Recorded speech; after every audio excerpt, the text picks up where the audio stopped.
এই ছেলে শুনে রেখো, ইবলিস প্রত্যেক দিন তার চেয়ারটা আটলান্টিক মহাসাগরের উপর রাখে।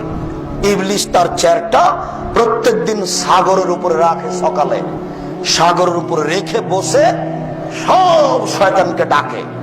তার কাজ চলে নিয়ম মাফিক। দেখো শয়তানের কাজ নিয়ম মাফিক চলে। ডেকে বলে, তোমরা পাপি করাও, বিকালে রিপোর্ট দিতে হবে। একজন এসে বলে, যাবো না, আমি একটা কাজ করেছি। কি? জেনা করিয়েছি, যাও, এটা কোনো কাজ হয়নি।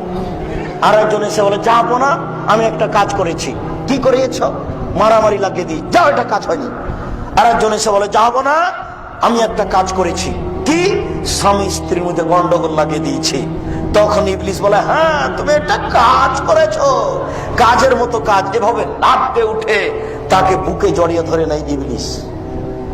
স্বামী স্ত্রীর মধ্যে গন্ডগোল পাকাতে বললে গোটা পরিবারটা ধ্বংস। ওই স্বামীও তখন গার্মেন্টসে চলে আসবে, স্ত্রীও আসবে।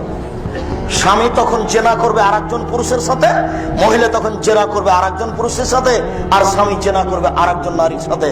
যেটা দিন রাত হচ্ছে, তোমরা রক্ষা করার চেষ্টা করো।